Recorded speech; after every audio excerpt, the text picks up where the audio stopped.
Hey guys, welcome again to Candy Club FC. Here today, I'm with Arush again, and we're going to be learning how to throw and trip people.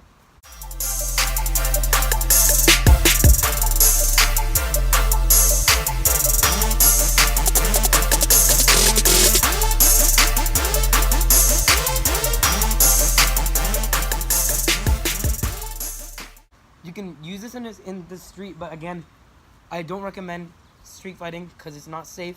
You can use this in wrestling, you can use this in MMA, or submission wrestling, whatever you want to learn, right? But you can also use this in self-defense. So we'll go over the different ways.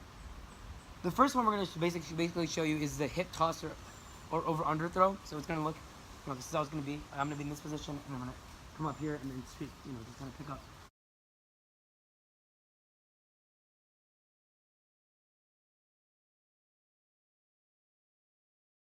So what I'm gonna do, let's go over in self-defense position. Let's say he's kind of like, we're kind of yelling at each other, right? Like, oh man, what are you doing, bro? And then he's like coming like close to me, right? So this is dangerous because you're gonna have to turn your back to your opponent. But you have to do it fast. So you wanna get in close in this clinch position, reach around, and you're just gonna go over. Common mistake. Let's say people go like this and they just stand right in front of their opponent. What's gonna happen is he can just come back and he can suplex me or throw me, or he can come out, he can hit me from in the back of the head, and you don't want that. It's all very quick and fluid. Let's go through the steps. Clinch. Your collar ties like this in wrestling, but this is the kind of clinch you want. You want to go on his hip. That's why it's called a hip toss. Or actually, so you're gonna step and then pivot. So when you're here, you're gonna step and pivot, and you're gonna kind of go over. I'm not gonna do it hard, but it really requires not much strength at all. You can do it a little variation of it, which is a kick up, and you're gonna just go like this, and you're gonna kick your leg up, and it's gonna make it a lot stronger. As you see, I didn't even go into the ground because it's gonna hurt really bad. It's a really big throw, and you can knock someone out. You can get someone on the ground. They won't want to fight anymore because of that throw. Okay, so let's say we're fighting sanctioned mixed martial arts, or whatever you want to do, right? So let's say there's many ways you can get in this. Let's say, we're like just battling. I want to get in kind of close, right, with knees and elbows, and a lot of fights go clinch to the ground, and so once you get in the clinch, right, you want to coax your opponent into clinching you like this. But so his hand's gonna be focused up here. We're gonna be throwing knee strikes, like this. We're gonna be like trying to get each other on the ground. But what you can do is, so he's got my elbow. But what I can do is I can just reach under here because he's not gonna be expecting that. And then I'm gonna come out and I'm gonna do whatever we learned, right? And then just throw him. This is also from wrestling. That sounds like solely from wrestling. I think. I don't know. Correct me if I'm wrong. It might be from judo as well.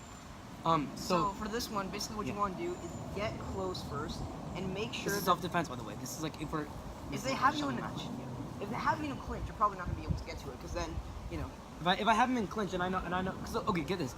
If you're in school or even out of school, a lot of people know how to wrestle because a lot of people do wrestling in their school. It's very common, and so here's the thing. In any fight ever, you want to make sure you don't underestimate your opponent, but don't psych yourself out. So think that your opponent knows what he's doing, and you'll pull it off better. All right, so unlike in wrestling where most of these moves are illegal, in a real fight you can push them around and kind of hurt them a little bit, and from there it's really easy to get this underhook in. Now in wrestling, normally you do it from a whizzer. So give me an underhook. So if I get an underhook like this, normally you do it from a whizzer, which is where you lock their arm like this. But you can also do it from an underhook like this. And it works pretty darn well because what he's gonna do. So then I just stick my foot in, and I just push forward and kick back. If the person's not, it works either way. Let's say Arush's like around my height, so we're like this. I'm gonna trap his leg here, and all I'm gonna do is I'm just gonna push, and he's just gonna fall. And in full motion, I'm not gonna do it really hard. It's just gonna look like this. I'm gonna go like this. So get these on his traps, and which is like these right here. And you're gonna hold right here and make sure he doesn't get out. And I can include, and there's multiple variations of this, but you can just trap the leg and push, and then hopefully you'll fall. But I'm not gonna do it.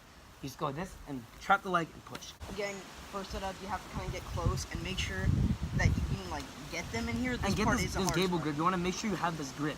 And yeah, don't interlock your fingers because if you go to the ground, your fingers interlocked, you could break them, which is something you really want to avoid in the fight because you can't. All right, and now you're kind of like perpendicular. So what you want to do is just want to lock your leg around and kind of twist towards them. Exactly. All right, the last one I'm going to teach y'all today is This one, I forget what it's called as well. So you're gonna get this kind of clinch, right? You're gonna go like this, and you make sure you're like this. And what you're gonna do is you're gonna trap the leg, and you're just kind of gonna push, like direct in the neck. Anyway, so you're gonna trap the leg, and for all these, remember, you have to get in close. You have to get over that fear of getting hit, because no one's saying you're not gonna get punched. So learn, you know, it's hard, but you might get punched, but it's gonna work out. So then you're gonna trap the leg and just twist and push. That's it for today, guys. That's going over trips and throws. And if you have any others you want us to demonstrate, or any other videos you want us to do, then thank you. So thanks guys for watching, and that's it. See you guys next time.